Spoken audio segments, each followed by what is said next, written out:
هؤلاء المعلمون محترمون، هؤلاء المعلمون محترمون. ترجمهش چی می شود؟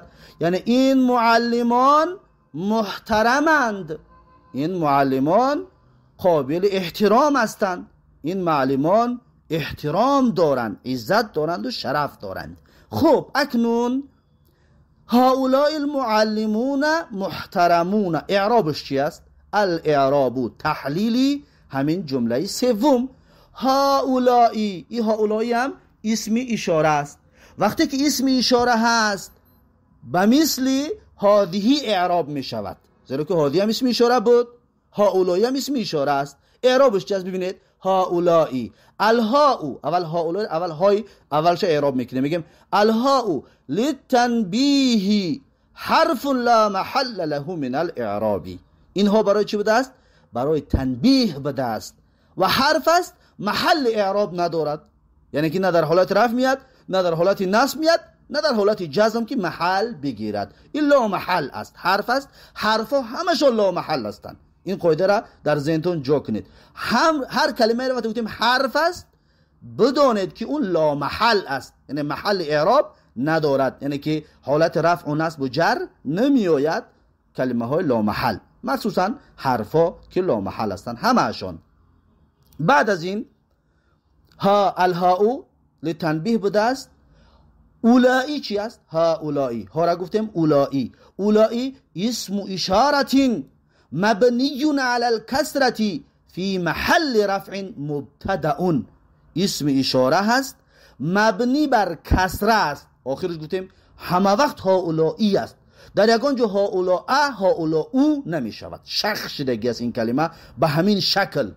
پس اسم اشاره مبنی علی الکسرة فی محل رفع مبتدأ، در محل رفع مبتدا است.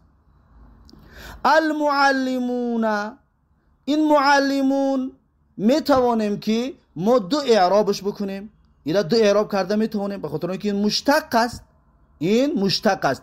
دو اعراب کردن در ما حق داریم. پیشتر قاعدهش بیان کردیم، مذهبایی بعد از اسم اشاره اسم الف لام دار بیاید چی اعراب می شود، مذهبا را بیان کردیم، قول علما را گفتیم. اکنون اون قاعده را دیگه خودتون تطبیق کنید. المعلمون این مشتق است، یعنی وصف است و می توانید که این را نعت بگوید، می توانید بدل بگوید. پس بنده همیشه بعد از اسم اشاره اسم الف لام دار رو بدل اعراب میکنم، خود بنده همیشه بدل اعراب میکنم.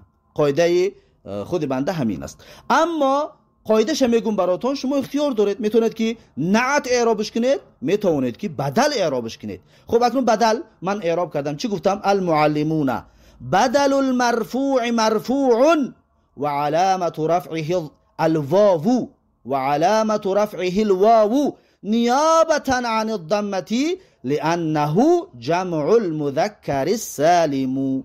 یعنی چی؟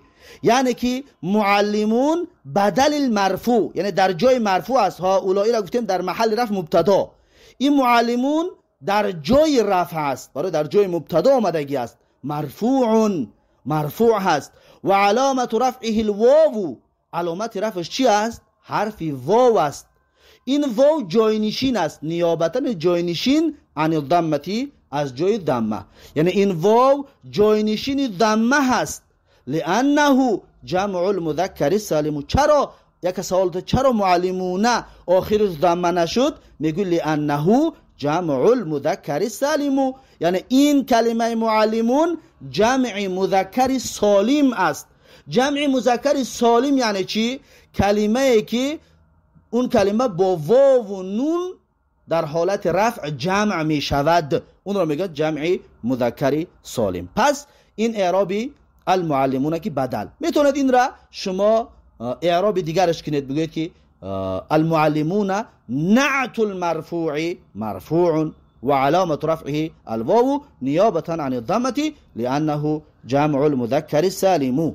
بعضی اعراب میکنن میگن که النون عوض عن التنوین فی مفرده، این گپا لازم نیست، زیرا که درباره این گپا عالم‌ها بعضی گپای دیگر هم دارن. اما بعضی همینطور اعراب میکنن که نونی که در آخرش هست، یعنی که اون واو اکنون علامت رفع بوده است، نونی آخرش چی است؟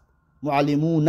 اون نون چی است؟ اون نون را بعضی میگن که عوض عن التنوین فی مفرده، یعنی عوض از جای تنوین آمدگی است که اون تنوین در مفردش بود.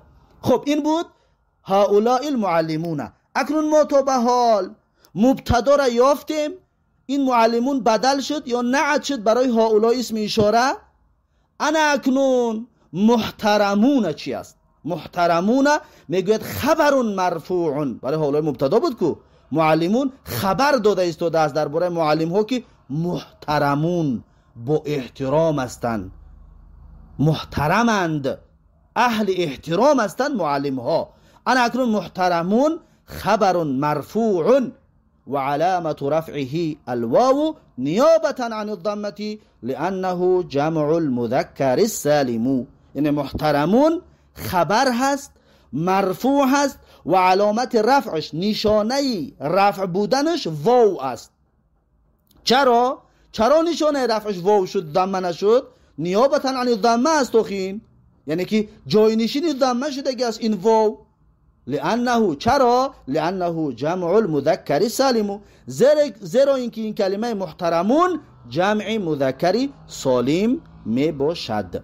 میتونه در آخری هم چطوری که بعضی علما میگن النون عوض عن التنوین فی مفرده، این سخن را بگوید. اما این مهم نیست در اعراب.